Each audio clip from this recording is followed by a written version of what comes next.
Kebanyakan pendakian lintas Gunung Gede dilakukan melalui jalur Gunung Putri lintas Cibodas. Tapi untuk pendakian kami kali ini tidak melalui jalur tersebut. Pendakian menuju Gunung Gede kali ini adalah pendakian melalui jalur yang tidak umum dan sudah cukup lama kami nantikan. Ya, Gunung Gede via Sela Bintana lintas Cibodas.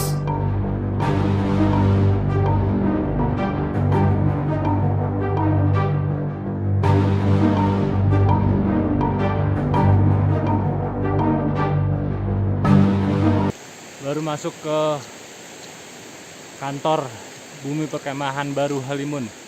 Jadi ini adalah pintu Gunung Gede lewat Sela Bintana. Salah seorang petugas Taman Nasional menjelaskan perihal jalur yang akan kami lalui. Wah, terima kasih Pak, sudah memberikan briefing dulu kepada kami perihal jalur yang akan kami tempuh. Jadi, setidaknya kami punya gambaran terhadap jalur yang akan kami lalui. Walaupun sebenarnya pendakian Gunung Gede lintas via Sela Bintana Cibodas ini sudah kali kedua untuk saya, tapi perdana untuk teman-teman saya yang lain. Perjalanan awal kita didominasi sama jalanan yang masih berbatu sebelum masuk ke jalan yang memang tanah dan berakar.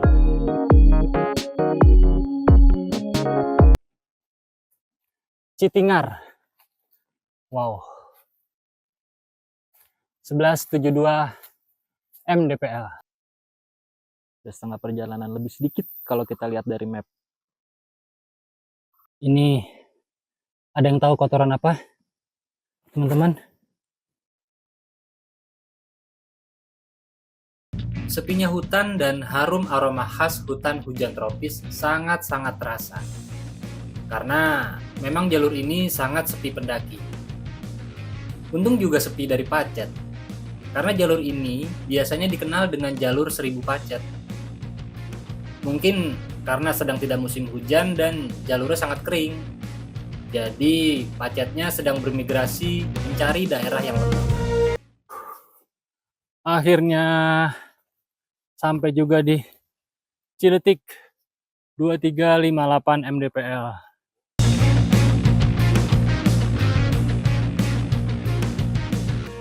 Ya, ini medan dari Ciletik menuju ke Simpang Gemuruh. Ya beginilah treknya, lumayan menguras tenaga. Ya Allah, sampahnya parah, tapi sangat parah sampahnya. Oke, ini kita udah sampai di Simpang Gemuruh. Depan kita udah alun-alun barat Surya Kencana. Nah, ini dia. Sampai kita keluar. Dari alun-alun Surya Kencana Barat, kita menuju ke jalur ke Surya Kencana yang di sana yang pas di bawah puncak untuk persiapan naik ke puncak. Ini jalurnya masih lumayan panjang. Oh iya, di alun-alun ini juga ada sumber mata air alami yang airnya sangat jernih dan dapat digunakan untuk minum ataupun memasak. Tapi tolong jangan dikotori ya.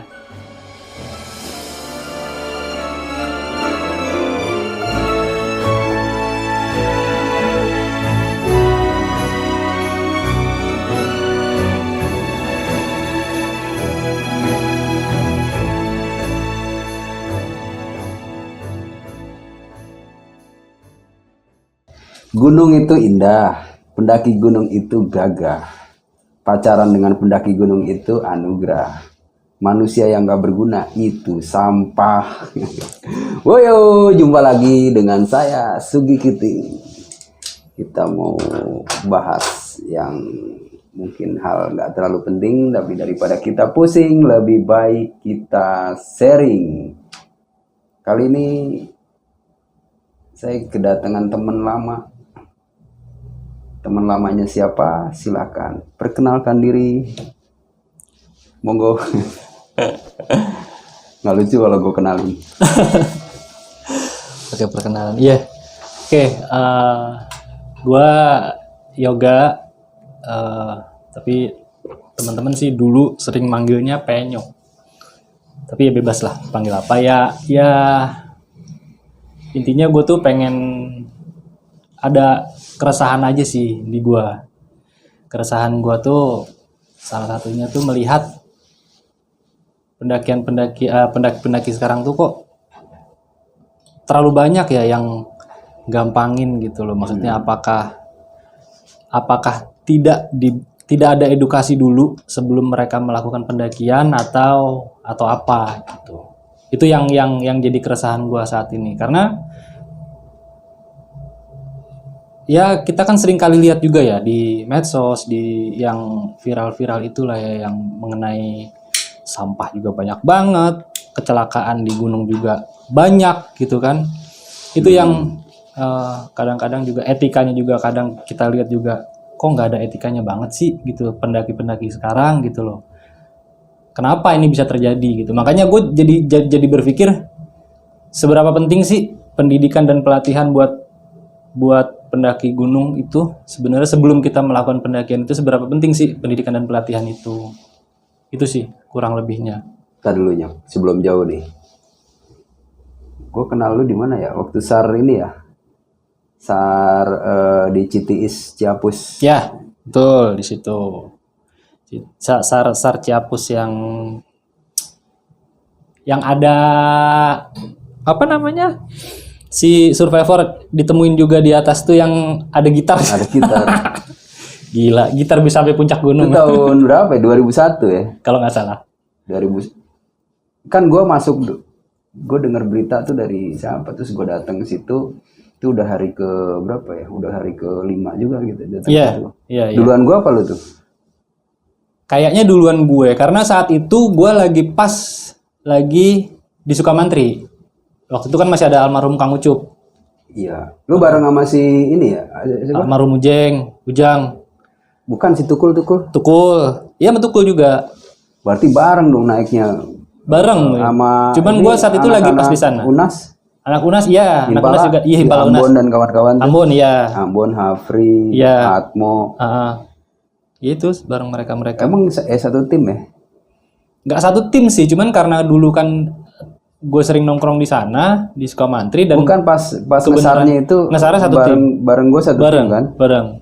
Yang kita malam pertama tuh di pinggir kali. Tempat gue jajarin gedebogan buat tidur. Iya, betul. Yang kita set buat bivak kita buat tidur lah. Iya, itu gue belum sempet ceritain juga tuh. Nah, maksud gue biar nanti teman-teman pemirsa yang denger nih jangan salah tanggap, siapa lu bisa ngobrolin apa namanya? Lu tuh siapa sih? Mau ngobrolin tiba-tiba mau ngobrolin pendaki FOMO, emang sejauh mana gitu ya kan? Iya. Kita tuh dari kapan mulai beraktivitas di kegiatan naik gunung turun gunung, lu kira nggak capek? Jadi gue sendiri nih kan kalau mulai kegiatan naik gunung dari tahun 89. Ya kan? Ya. Itu juga gue belajarnya di Curug Nangka. Nah kalau lu mulai kenal gunung atau mulai naik gunung? Dari gue SMA itu, gue pertama kali naik gunung tuh sekitar tahun 95 apa 96 gitulah. Ya sebelum masuk ke salah satu organisasi ya. Tuh Tukul juga gara-garanya. Itu Lampea tuh? Nah, jadi Lampea tuh salah satu organisasi yang bergerak di bidang kepecinta alaman juga, tapi ya seperti Wanadri lah, tapi umum di Pasar Minggu. Di Pasar Minggu umum, dia bukan mapala kampus atau siswala, bergerak di bidang kepecinta alaman, dan saat itu Tukul udah jadi anggota di situ. Nah dia kan sering main ke deket-deket daerah rumah. Nah sering ngobrol, tiba-tiba satu saat dia ngajak naik gunung, ya udah gue ikut coba naik gunung. Anggotanya banyak juga sih. Lumayan lah untuk umum ya, berarti dia umum. Ya. Bukan di kampus. Bukan kampus. Nah dari Terus situlah ada sistem apa diksarnya juga. ada diklatnya Sistem juga. rekrutmen Rekrutmen. anggotanya gimana? Sistem rekrutmen anggota ya seperti biasa pakai metode, ya mungkin metode-metode jadul ya. Maksudnya kayak model misalkan pasang pamflet, terus mode to mode gitu kan, lewat teman, informasi lewat teman, pakai pasang apa namanya, spanduk-spanduk di depan Pasar Minggu tuh, Balai Rakyat dan sekitarnya situlah. Pasar Minggu, selingkar Pasar Minggu itu pokoknya kita pasang Terus ada ini juga pendidikan dasar. pendidikan dasar, ada diklatnya juga. Di lapangan di mana? Lapangannya biasanya kita pakai Sukamantri dulu. Ya beberapa pindah-pindah sih. Di situ-situ juga. Tapi mayoritas keseringan di situ. Beberapa pindah di Geger Bentang pernah, di Cidahu juga pernah. Tapi mayoritas di situ seringnya. Nah, itu dari zaman itu, dan ternyata lu juga gue lihat di vlog atau di channel lu tuh berapa kali sering banget naik gunung kemana-mana ya kan, udah. Ya, alhamdulillahnya ya. Nah, maksud gue jangan sampai teman-teman atau pemirsa salah sangka nih. Jadi emang pada dasarnya lu melihat mau berbicara ini tuh emang sesuai kompetensi dan apa yang lu lihat di gunung-gunung di kita ya kan. Betul. Dari keresahan lu itu, nah kita mau obrolin di sini lah. Jadi mungkin ya gue mengawali kenapa kita bisa ngomong begini itu kan karena kita sedikitnya, kalau orang bilang tuh dulu makan bangku sekolah tuh kalau dia orang sekolahan, tapi kalau kelompok pencinta alam atau kita yang tergabung di organisasi pencinta alam setidaknya makan dunia pendidikan dasar ya kan, betul. setidaknya dapat doktrin dari senior-senior kita bahwa ini tuh tempat latihan kita nggak boleh semena-mena, kita harus jaga, jangan dikotorin gitu kan. Betul. Ya tadi sesuai quote itu tuh gue bilang, gue kenapa gue seneng naik gunung ya karena gunung itu indah gitu. Gunung itu indah karena nggak ada sampah. Betul. Nah, mungkin itu ya. Tapi kan kenyataannya sekarang. Nah yang lu lihat nih, yang kira-kira lu mau cerita apa nih pengalaman lu dari melihat fenomena mereka gitu, pendaki zaman ayeuna. Iya, jadi gue tuh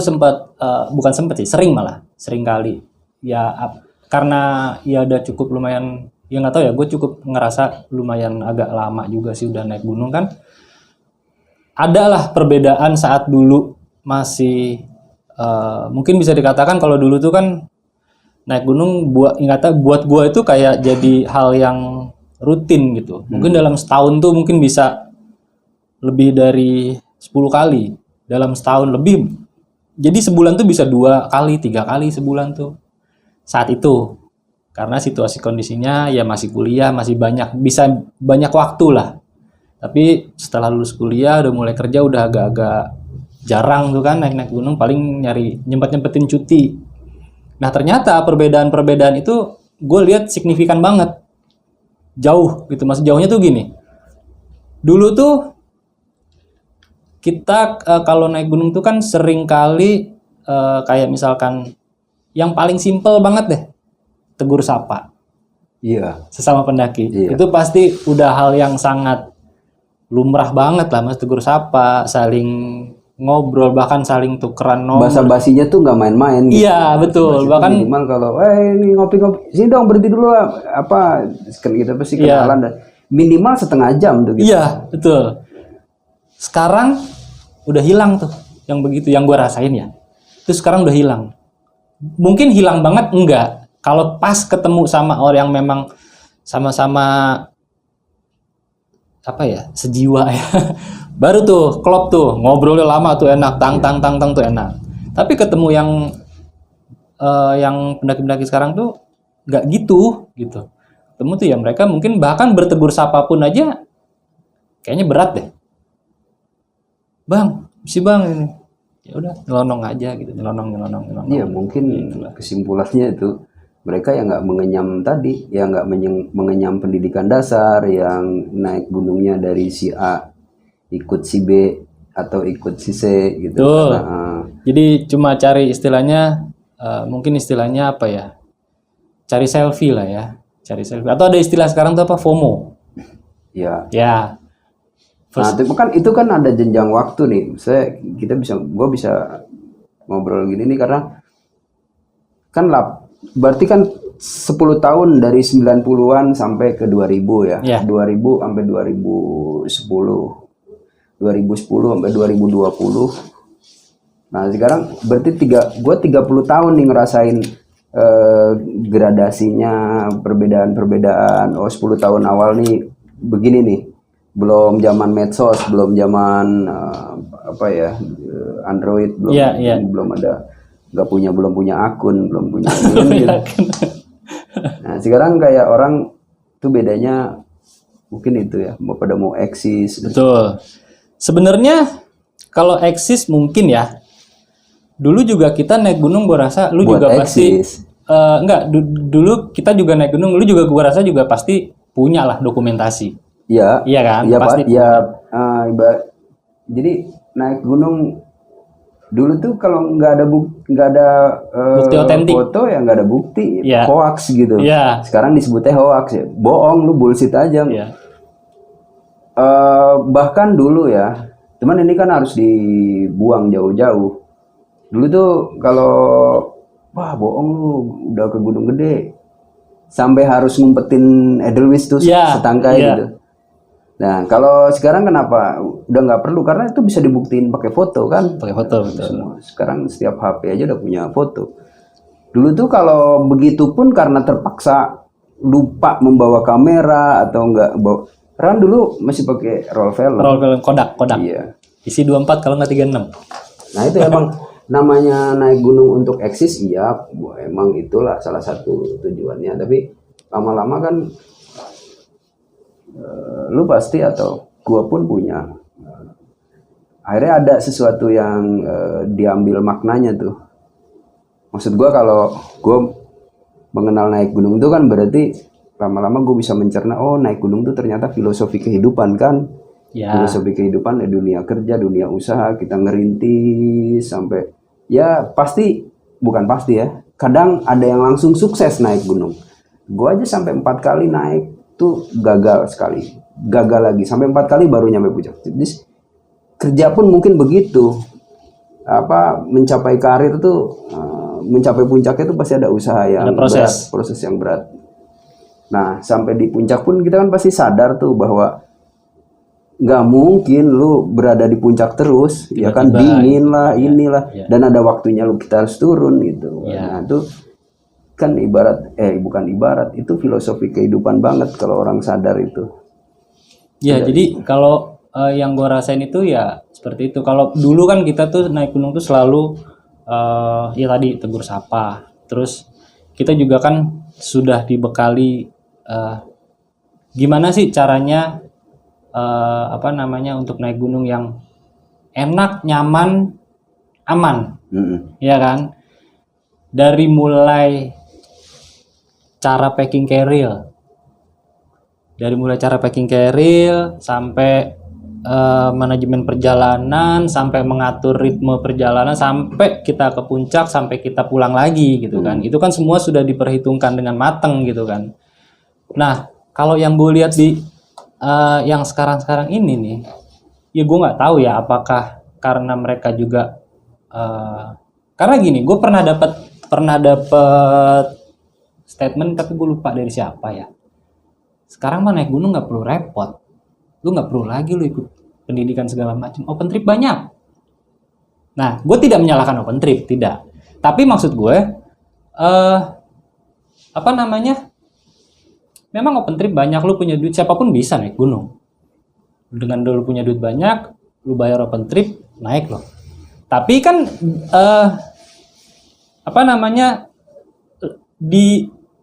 open trip itu kan lu tidak mendapatkan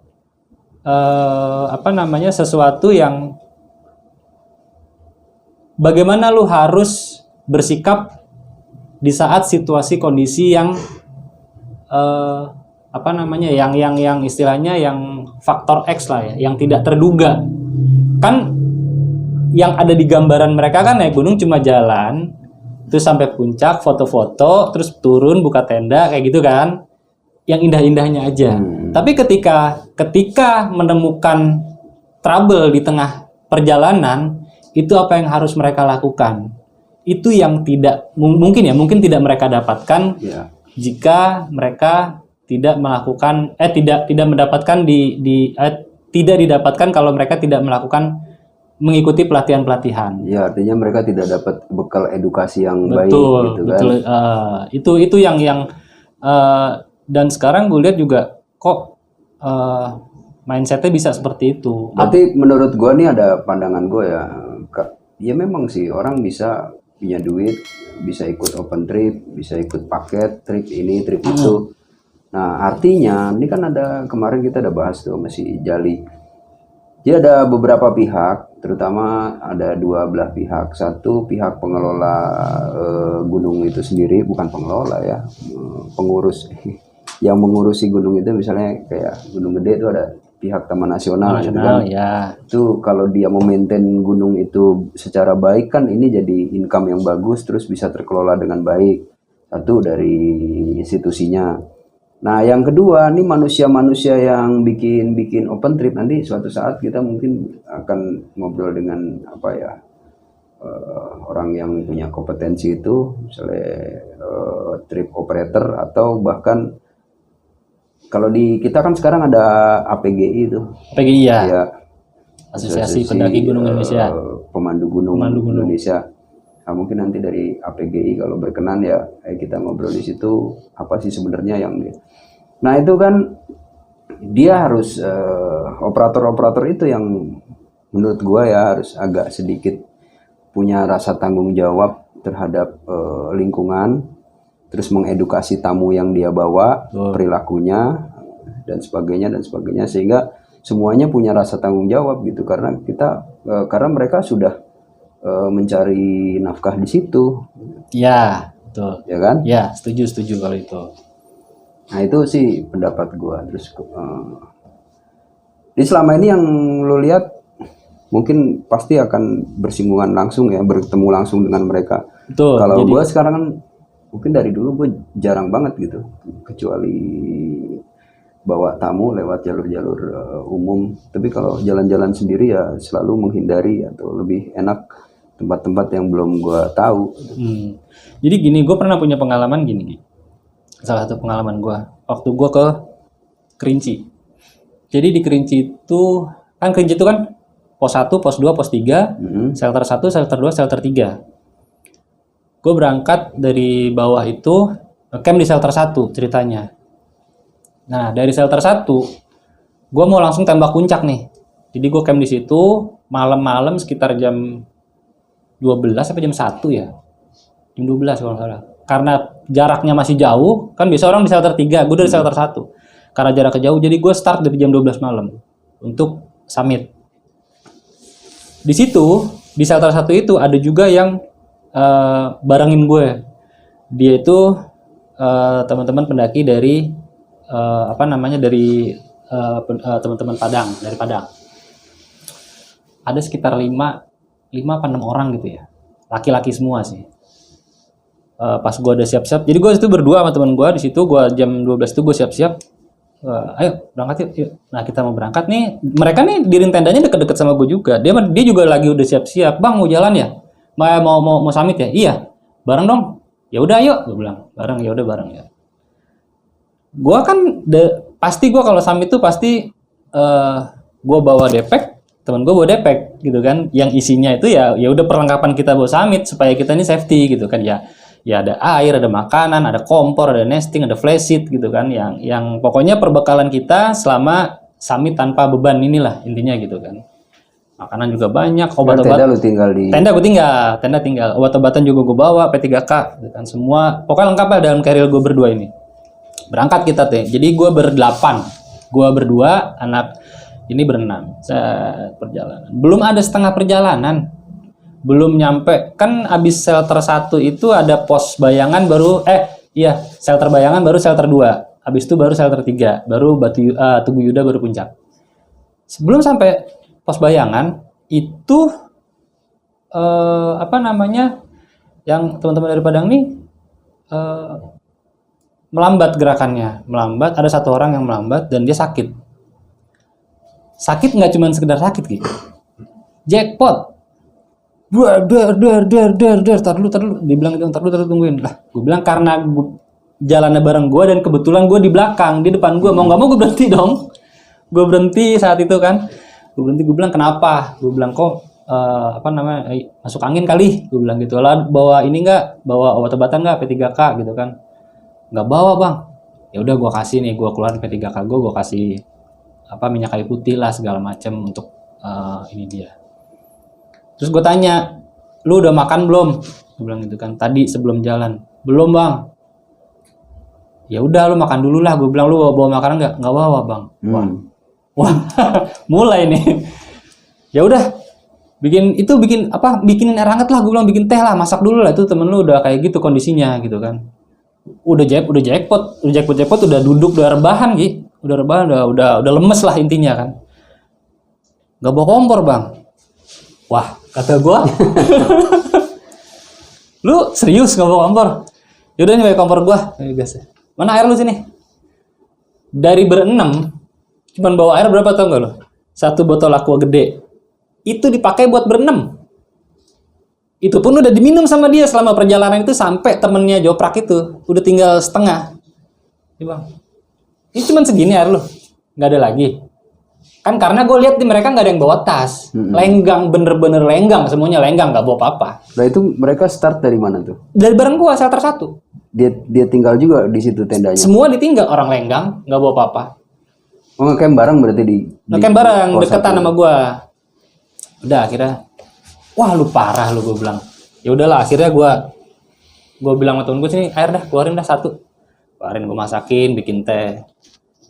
Teh lu bawa nggak? Teh gula? Nggak bawa bang. Ya Allah, dikata gue. Ya mau nggak mau lah, ya kan ya. Akhirnya ya gue keluarin teh gula segala macam. Lu nggak bawa apa-apaan beneran nih? Nggak bawa bang, nggak bawa apa-apaan. Ya Allah, gue bilang. Ya udah, nih gue kasih roti. Itu udah nyampe mana? Belum shelter 2. Oh masih jauh. Jauh banget, masih jauh banget. Ya udah, akhirnya gue kasih ini, gue kasih roti, gue kasih gue masakin air sampai mateng, gelasnya pun pakai gelas gua. Dia nggak bawa apa-apaan, cuman bawa air aja itu, tenteng itu pun ditenteng. Ya udah akhirnya gue masakin segala macam, kasih minyak kayu putih, udah mendingan, udah enakan lah, udah enakan. Ya udah enakan, udah gue rapiin semua kan, kompor masukin semua lagi, udah jalan. Cuman gue saat itu gue jalan udah mulai agak di depan nih. Jadi tadinya gue sama temen gue berdua di belakang, salah satu waktu itu temen gue yang di depan, gue di belakang. Jadi mereka di tengah. Sampai shelter 2, begitu lagi. Dor, nembak lagi kan saat itu. Ya udah akhirnya gue bilang nih, ini di shelter 2 ada air nih, gue bilang. Lu ambil air dah, gue bilang gitu. Kagak ada yang berani ngambil air. Padahal kalau nggak salah tuh cuman turun sedikit deh kalau nggak salah. Cuma nggak ada murid, cuma karena memang saat itu situasi kondisinya masih subuh, masih jam-jam 5-an lah. Jadi belum terlalu terang banget, mungkin masih takut bagaimana ya. Terus gue bilang ya udah pakai air gue lagi akhirnya. Ntar di shelter 3 harusnya udah kalau udah terang lo harus berani ngambil air karena di situ pasti ada air. Gue bilang memang ada air kan di shelter 3 itu kan ada mata air lah di situ. Ya udah akhirnya gue kasih itu lagi kan, gue masak air lagi lah di situ biar anget karena udah mulai jackpot lagi saat itu. Ya udah akhirnya udah selesai semua, udah rapi, udah enakan lagi, jalan lagi kita tek. Tapi dari situ sudah mulai gue tinggal. Gue sama temen gue udah ngegas duluan, dang sampai shelter 3 ya. Mereka di belakang sampai shelter 3, gue istirahat sebentar. Gue lihat mereka udah mulai naik nih rombongannya, cuman gue nggak hitung orangnya jumlahnya berapa yang naik ya. Pokoknya gue lihat ada salah satu 2 orang itu udah kelihatan dah. Cabut dah kita tinggal ke puncak. Lagi. Gue tinggal ke puncak, Terus gue mereka jalan sampai shelter 3. Ternyata dari 6 orang itu yang jackpot itu dia nggak muncak, dia di shelter 3. Cuman gue nggak tahu dia numpang di tenda siapa ya. Gue taunya pada saat gue sudah sampai di Tugu Yuda. Jadi mereka jalan juga kan di belakang gue, tek. Sampai Tugu Yuda kan gue istirahat. Gue ngeliat ke bawah tuh orang yang tadi tuh, gue bilang. Jadi sepanjang jalan itu air dia udah habis gitu.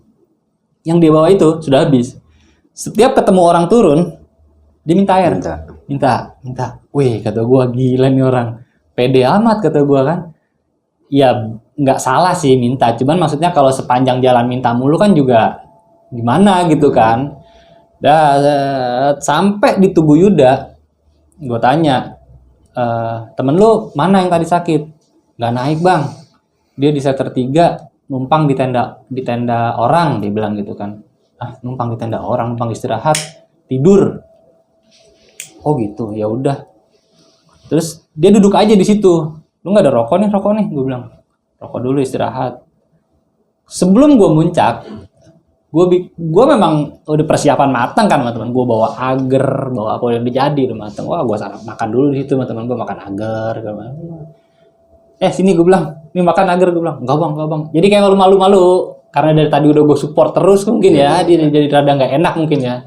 Nggak apa-apa sih, ini udah lu kan udah makan, gue bilang. Perut lu kosong kan, pasti udah makan nih, gue bilang. Makan dulu, makan agar. Jadi kita bertiga ya, temennya yang lain belum masih di perjalanan naik ke Tugu Yuda.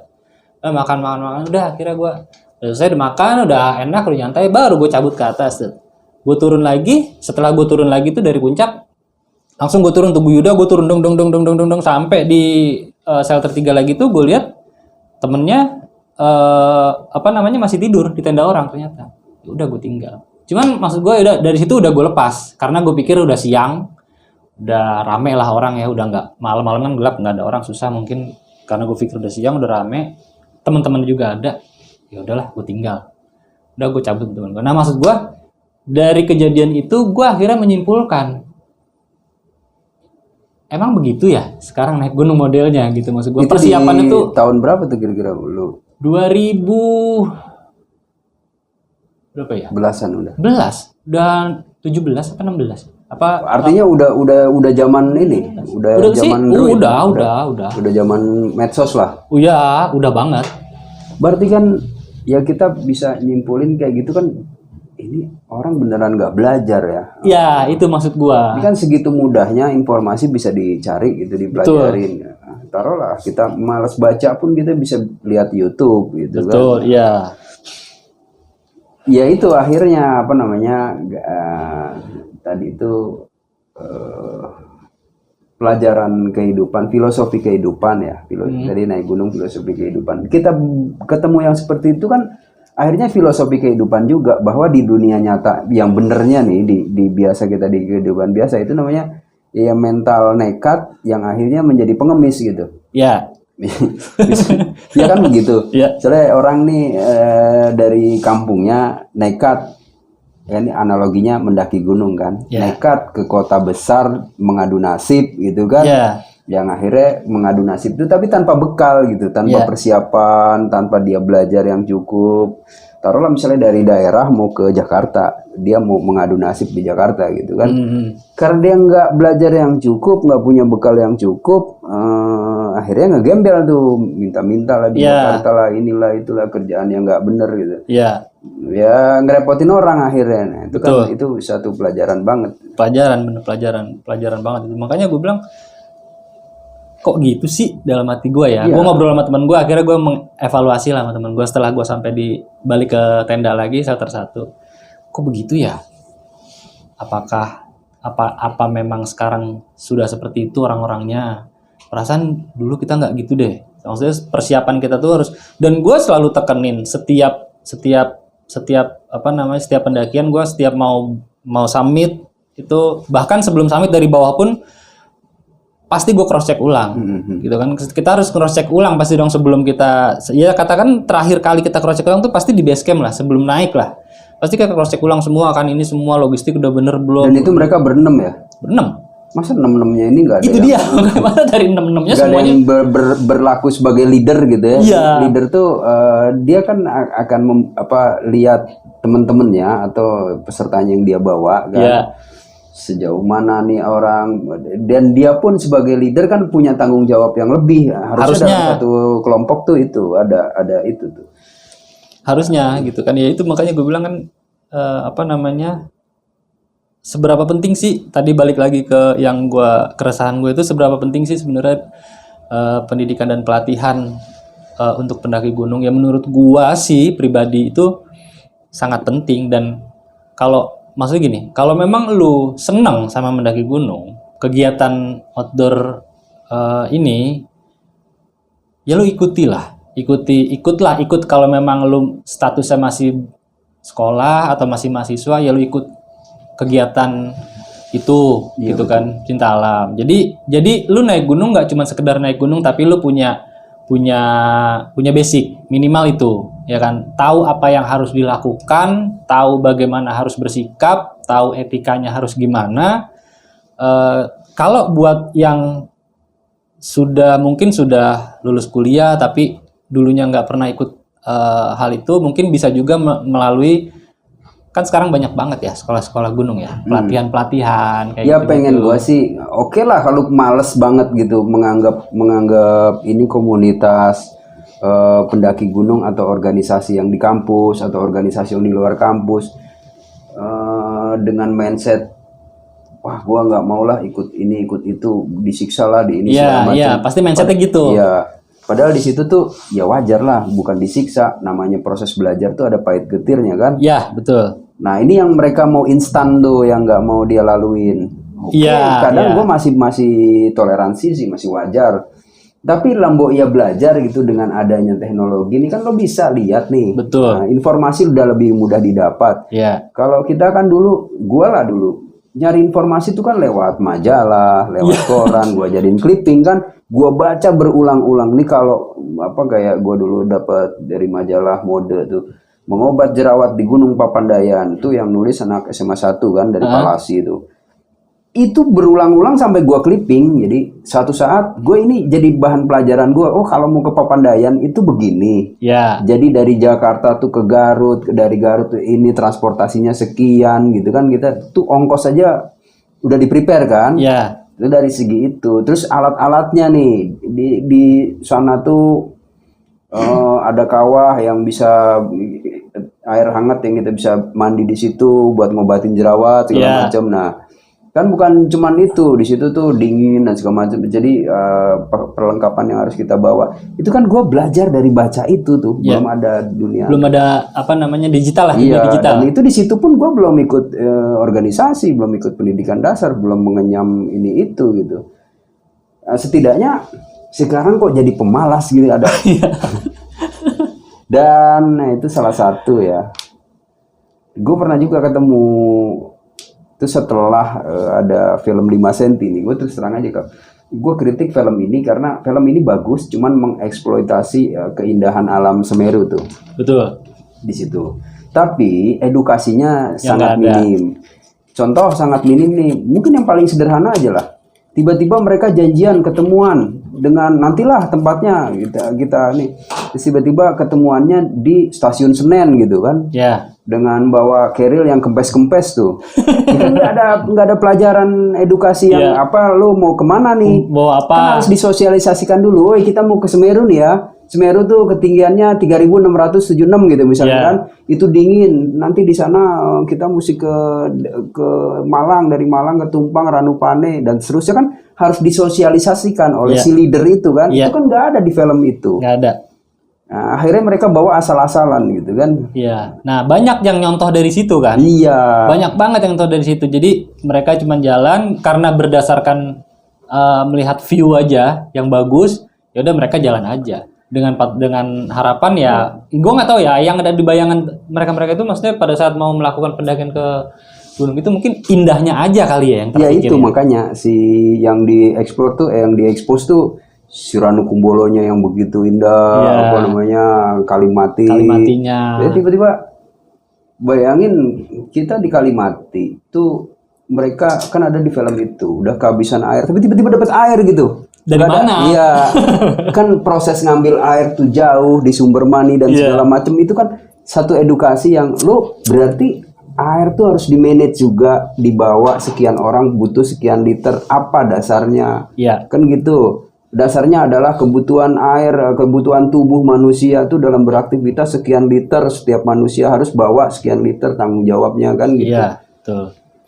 Nah, di situ kan nggak ada, bukan nggak, kecil banget tuh edukasi. Terus nanti mendaki si Mahamerunya tuh kan ada safety-nya bagaimana, kan?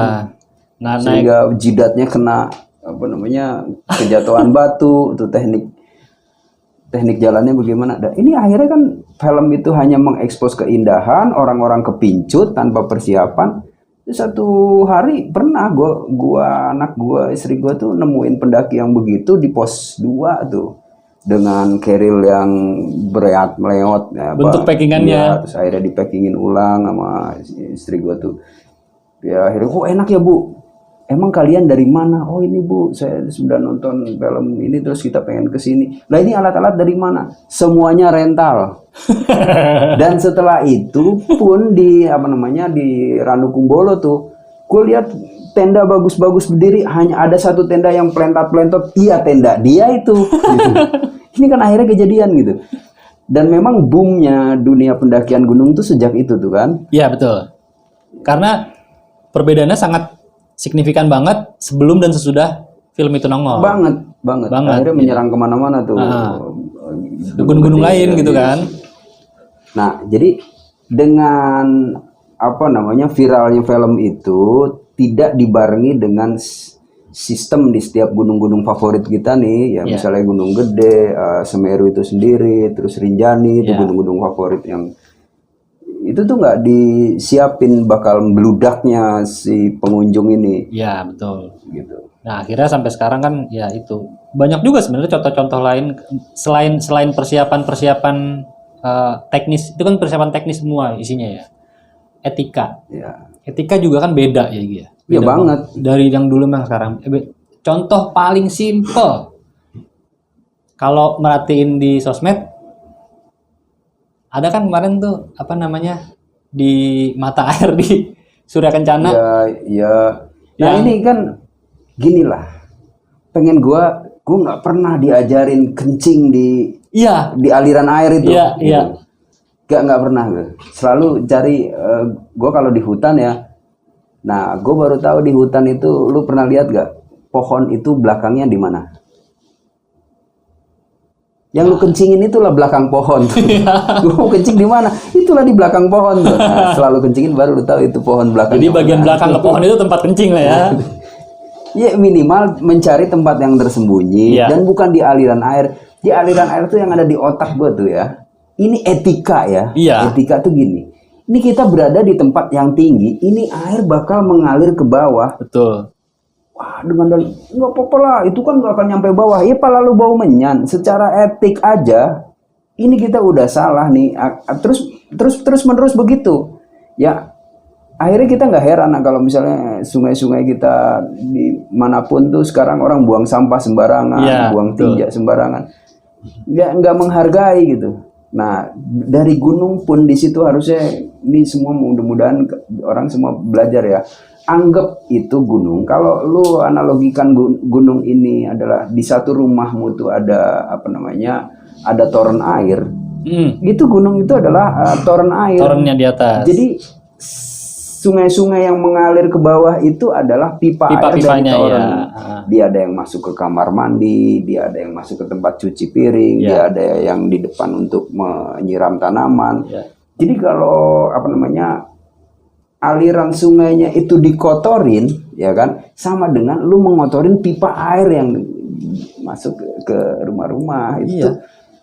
Itu kan mata air yang ada di gunung itu kan sebenarnya bagian dari sumber kehidupan buat makhluk-makhluk yang ada di sekitaran situ juga, termasuk pendakinya itu sendiri. Iya, dia banyak juga nih teman-teman ini harus pada sadar bahwa kita nih makhluk hidup sama yang diciptain oleh Yang Maha Kuasa, oleh Allah. Misalnya kalau kita orang Islam tuh, ya kita sama seperti binatang, seperti pohon, semua.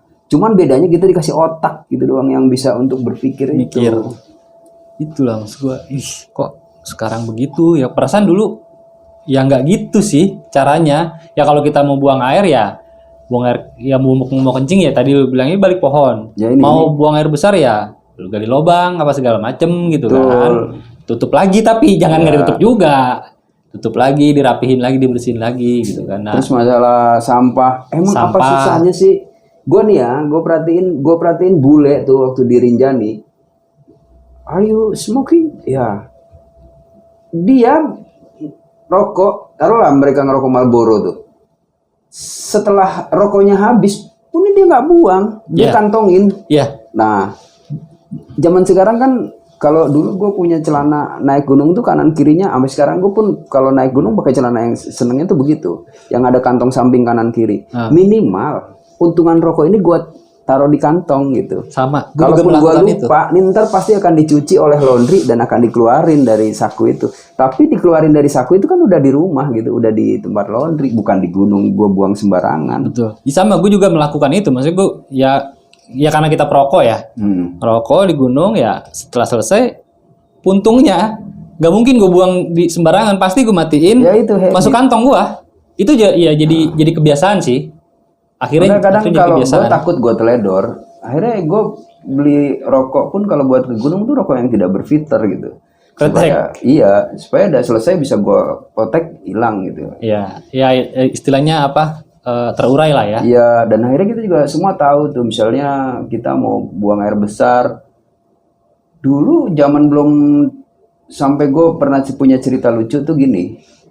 Gue ke Gunung Cerme. Gue waktu itu bawa disuruh dampingin karyawan dari Konoko tuh untuk naik gunung. Nah, saat itu gue kebelet boker.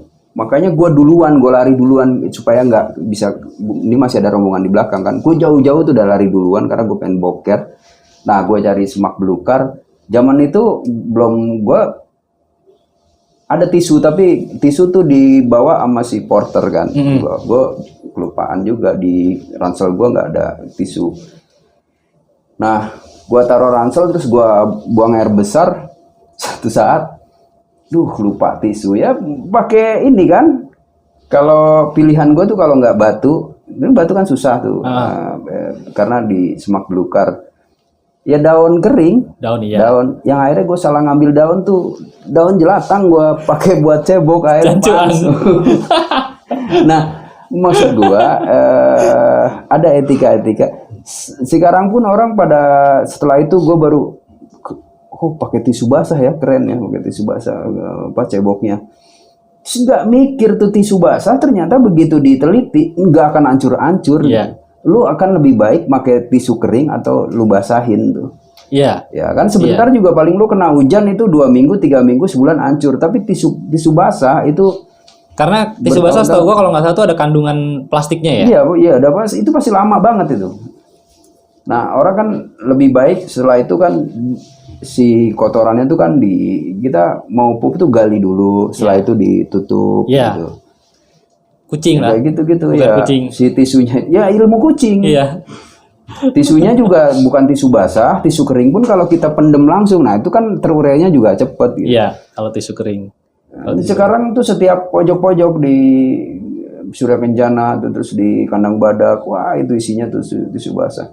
Iya, tapi kadang-kadang juga banyak banget sekarang yang melakukan itu, tapi nggak ditutup lagi. Itu juga menurut gua nggak tepat juga. Iya, pada akhirnya kan, yang ini pandangan gua, ada senior yang ngajak junior, atau ada orang yang pernah pengalaman naik gunung ini mengajak orang yang belum pengalaman naik gunung. Lambo ya diajarin, dikasih edukasi yang bener gitu. Iya, maksudnya lu kalau boker begini ya, nih pakai tisu kering aja, terus lu bawa air secukupnya lah. Ya. Nah, ingat ya, ini di gunung gitu kan. Ya kalau di Kandang Badak enak kita bisa isi ulang tuh refill.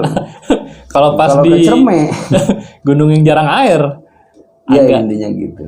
Terus ada lagi nggak lo pengalaman lain Iya, kalau secara mental juga kan kalau misalkan kita sebelumnya pernah mengikuti pelatihan pendidikan mental juga udah gue rasa udah terasah gitu. Maksudnya lu nggak perlu takut buat kan kita naik gunung kan jalur sudah ada, kita bukan buka jalur kan. Jalur sudah ada, jadi menurut gua lu juga nggak perlu takut akan ketinggalan teman. Jadi maksudnya gini, dalam satu kelompok pendakian itu kan fisik juga beda-beda ya.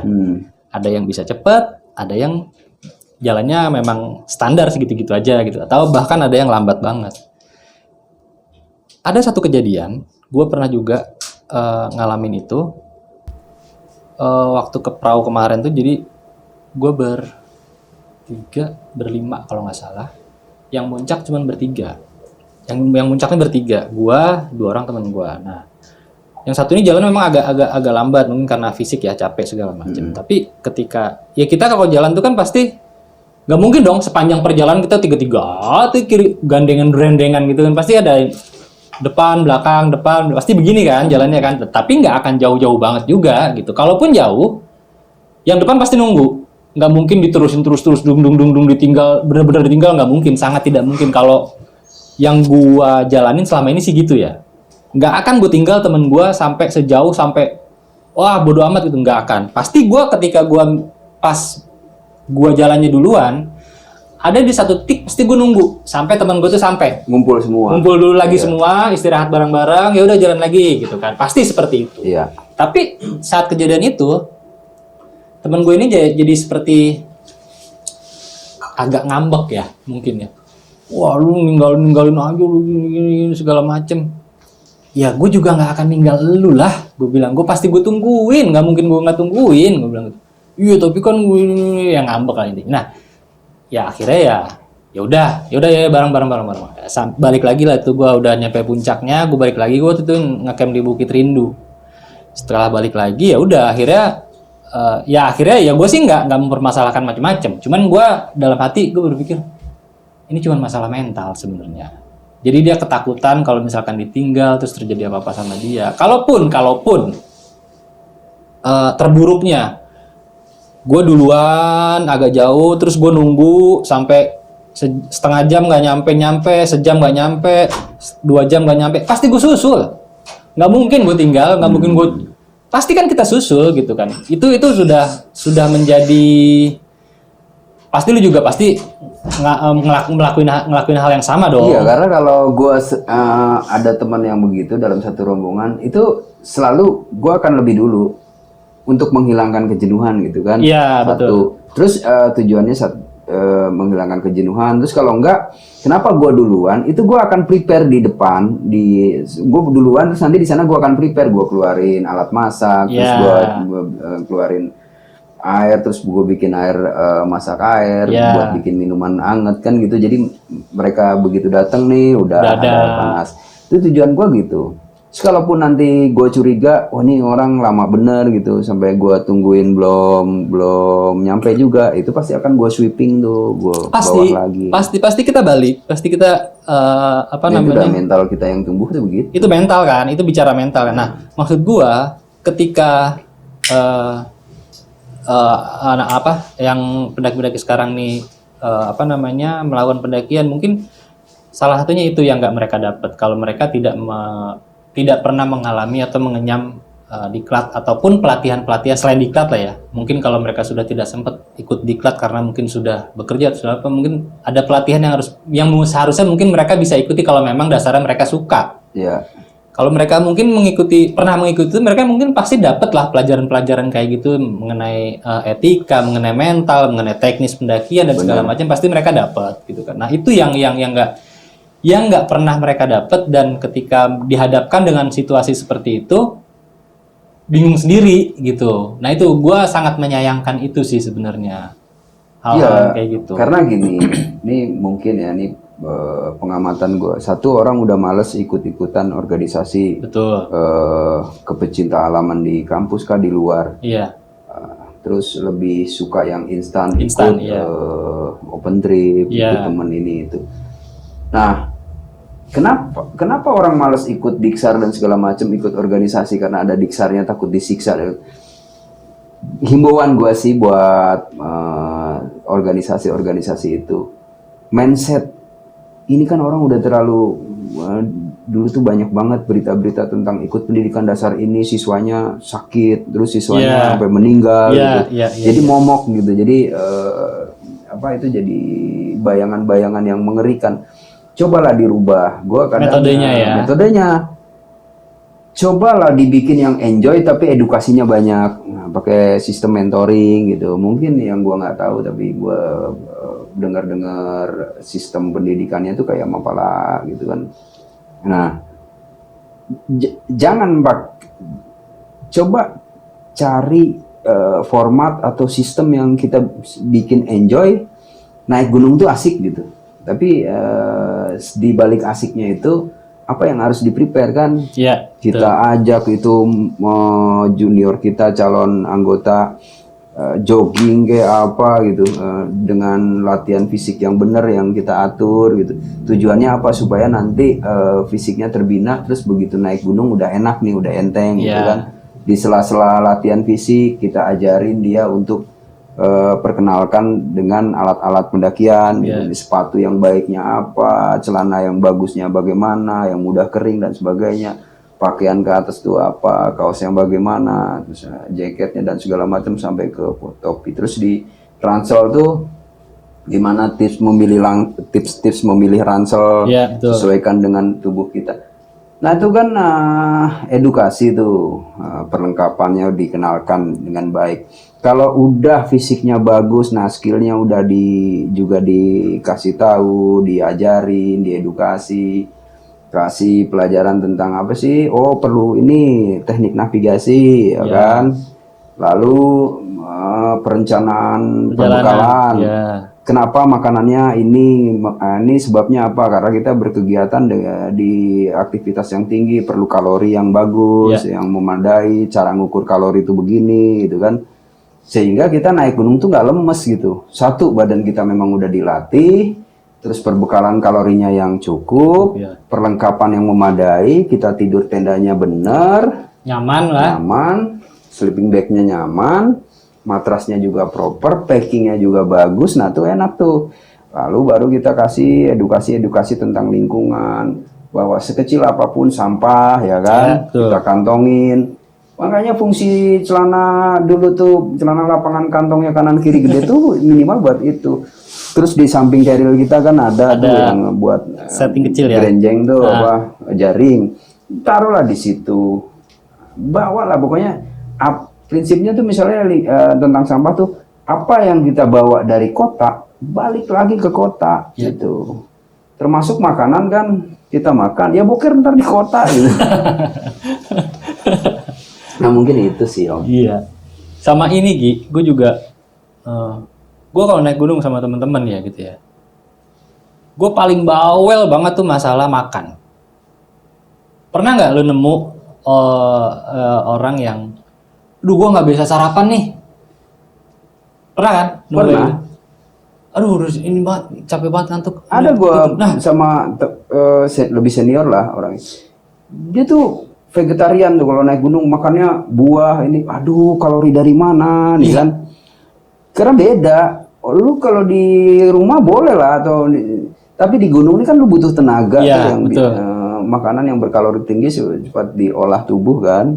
Gue paling bawel tuh kalau ada satu tim gue yang masalah makanan. Jadi gini, pernah juga kejadian waktu itu di Cerme. Jadi ada tim gue naik itu 12 orang dari kantor, teman-teman kantor ya. Gue ajak naik Cerme. Terus begitu sampai di camp, dia langsung tidur. Wah, udah tidur aja capean. Kita lagi bermakan nih. Gue nanya, udah makan semua belum? Udah bang, udah. Ini tuh ini tuh 2 belum makan. Lah, emang di mana orangnya? Tidur. Ya saat itu refleks ya, gue refleksnya tuh dalam arti gini. Gue ngomel saat itu. Ya maaf ngomel bukan gue gimana tapi maksud gue bangun, gue bilang, lu bangun nggak? Bangun, gue bilang, makan. Gue bilang, gue nggak suka nih, gue bilang kayak gini nih, kalau lu nggak makan, bukan apa-apa sih, maksud gue bukan mau gimana, bukan, tapi maksud gue, efeknya kalau lu nggak makan, itu kan fatal, gitu maksud gue. Lu kan kita habis pergerakan nih, terus sampai di camp, lu makan kagak, langsung tidur. Kalori lu kan udah habis, energi lu udah habis tadi, power lu nih. Kan harus dipulihkan lagi kan.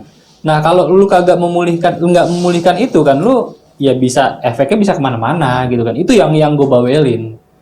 Itu saat itu bukan sarapan sih. Untungnya itu makan malam tidur, tapi paginya dan saat itu gue bangun nggak mau bangun. Ya akhirnya gue sebel aja.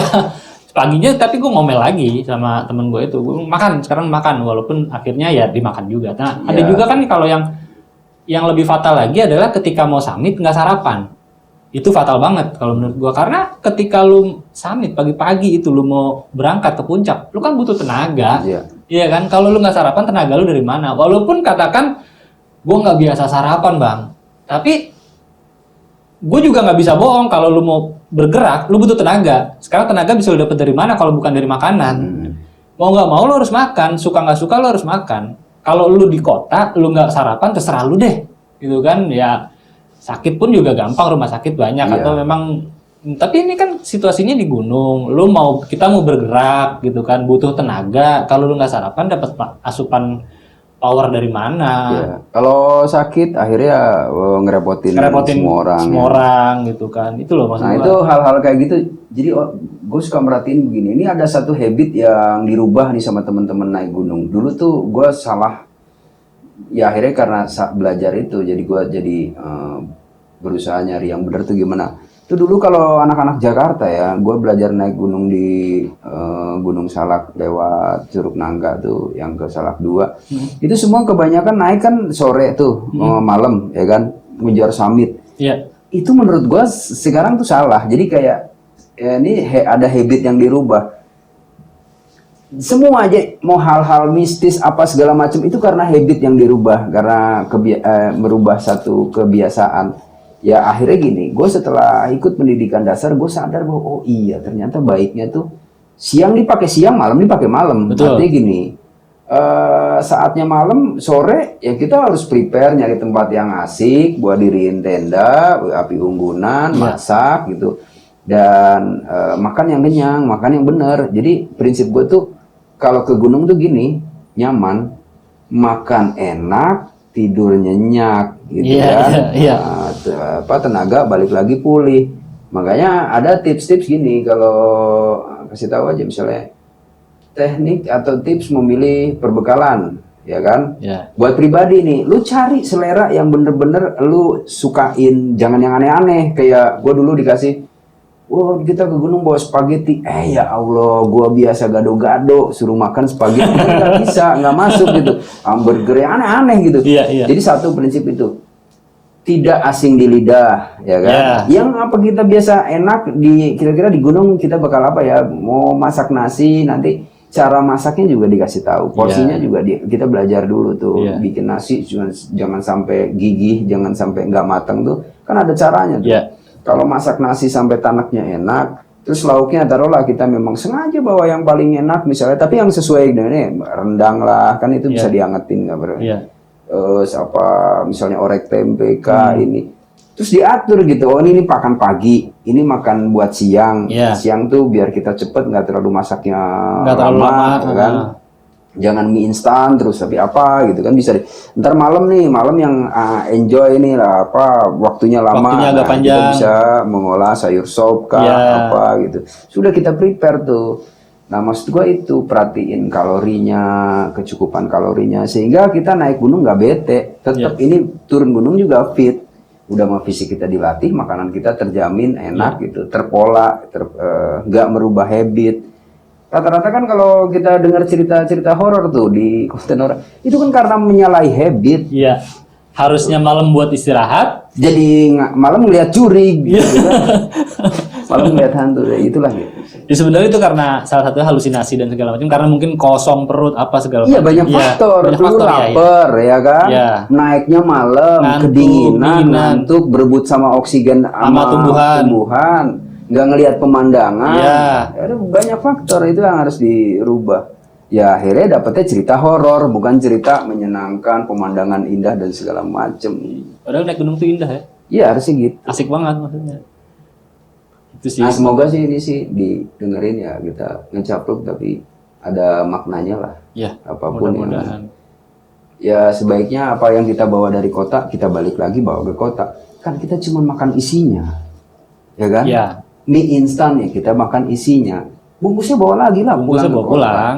Rokok kan kita cuman isep tuh, habisin. Setelah itu filternya ya kita simpan, bungkusnya kita bawa pulang lagi, jangan main buang sembarang. Gitu. Yang tadinya nggak ada di situ, jangan diadain di situ kan gitu. Ya. Jadi tinggalin aja jejaknya doang ya kan. Kayak kemarin gua terakhir nih kemarin baru naik Gunung Gede lewat Salabintana. Jalurnya enak banget, bersih lah, dan sepi. Tapi begitu sampai Simpang Gemuruh, buset sampahnya ya Allah, kata gue ini sampah gila kali ya, kata gue. Banyak banget plastik. Memang sih Simpang Gemuruh itu kan tempatnya ngumpet ya, nggak kelihatan lah dari mana-mana. Mungkin mungkin orang buang di situ juga, mungkin di pikiran orang nggak ada yang ngeliat lah buang di sini. Tapi itu udah banyak banget, dan itu sempet gue videoin, karena gue ngevlog juga kan gue tuh. Setelah gue sampai rumah, videonya gue edit, gue upload di channel gue telepon ke Taman Nasional yang di Salabintana, gue sampein ke pihak Taman Nasional, Pak, tuh saya udah turun nih gini ini di Simpang Gemuruh itu sampahnya banyak banget Pak, itu mungkin bisa jadi concern lah dari teman-teman Taman Nasional untuk gimana kayak caranya, nggak enak dilihat mata Pak, gitu kan. Oh iya makasih infonya segala macam ya, mereka intinya terima kasih lah sudah gue sudah menginformasikan itu, karena memang itu yang bisa gue lakukan gitu kan. Ya artinya nggak mungkin kalau gue bawa itu sampah semua sendirian, juga nggak mungkin, sangat tidak mungkin karena banyak banget. Ya akhirnya itu yang bisa gue lakukan gitu ya, mudah-mudahan sih jadi perhatian lah sama mereka ya, entah nextnya mau dibikin caranya seperti apa ya, entah mau dibikin pakai taruhin kamera atau apa, terserah mereka. Tapi itu setidaknya sistem dulu udah dibuat bagus tuh. Malah kayak Taman Nasional Merbabu juga kan bikin sistem yang bagus juga kan. Iya. Sebenarnya bisa sih diterapin, tinggal petugasnya aja, pengelolanya mau apa enggak menerapkan sistem yang streng kayak gitu kan. Iya. Pakai kuota terus yang benar, terus diatur gitu. Betul. Kalau Itu enggak sih ya hancur ntar dunia. sayang, maksudnya yang harusnya bisa kita nikmatin, bisa dinikmatin ya berantakan gitu maksudnya. Bagus lah tuh, mantap. Kita himbau ini semua karena itu tempat main kita, tempat latihan kita. Betul, ya kan, iya. jangan sampai kita kotorin, terus itu kan bakal kita warisin ke Anak cucu. Iya, itu bukan peninggalan nenek moyang, tapi itu peninggalan, itu dikasih sama Tuhan, tapi kita tinggalin untuk anak cucu gitu. Iya. Warisan dari nenek moyang, tapi peninggalan untuk anak cucu. Kita lestariin lah, kita belajar dari situ. Benar. Jadi kalau wajar itu kalau orang katanya pencinta alam tapi sampah di mana-mana. Bukan semua, ternyata nggak semua yang peduli itu. Betul. Satu, ternyata ya banyak juga. Sekarang udah nggak laku komunitas-komunitas kelompok-kelompok pencinta alam, mau umum mau di kampus tuh udah nggak laku, peminatnya jarang. Padahal di situ media belajar banget. Iya. Maksud gue ya ini hidupin lagi lah. Iya betul. Komunitas-komunitas, kelompok-kelompok penggiat alam terbuka tuh baik di kampus atau di umum, non kampus, kita edukasi lagi saudara-saudara kita, mungkin itu kan ya. Tuh jadi kalau dari gue sih paling ya banyak-banyak belajar lah sebelum naik gunung tuh, sebelum melakukan pendakian ya banyak-banyak belajar, baik dari sisi etika maupun teknik pendakian dan segala macam. Baiknya sih dipelajari dulu lah, karena sekarang kalaupun memang sudah tidak sempat untuk mengikuti, mungkin ini kalau memang dasarnya hobi ya, senang gitu kan, kalau memang sudah tidak sempat untuk mengikuti satu organisasi karena mungkin terbentur umur atau terbentur rutinitas atau yang lainnya, ya mungkin bisa ikut pelatihan. Kalaupun pelatihan juga tidak memungkinkan untuk diikuti, sekarang media belajar literasi itu udah nggak susah kayak zaman dulu gitu kan. Itu banyak banget yang bisa dipelajarin dulu sebelumnya, atau bisa juga belajar dari teman-teman yang mungkin sebelumnya sudah banyak lah bekal-bekal untuk teknik-teknik pendakian atau segala macamnya, itu dipelajari. Dan teman-teman yang memang sudah punya itu semua, jangan pelit-pelit ilmu, maksudnya gitu. Iya kan, setuju banget. Kasih tahu orang yang adik-adik kita yang memang belum tahu, dan mungkin mereka dia nggak tahu, makanya kita harus kasih tahu. Gitu sih ya. Ya itu aja sih kalau dari gua kurang lebih ya. Maksudnya Mudah-mudahan ini bermanfaat. Jadi saya terus terang atau gua berkali-kali ngomong tuh mengkritik iya, tapi ingat ya ini telunjuk gua itu ngarahnya memang ke sana satu, tapi yang tiga ini ngarah ke diri sendiri.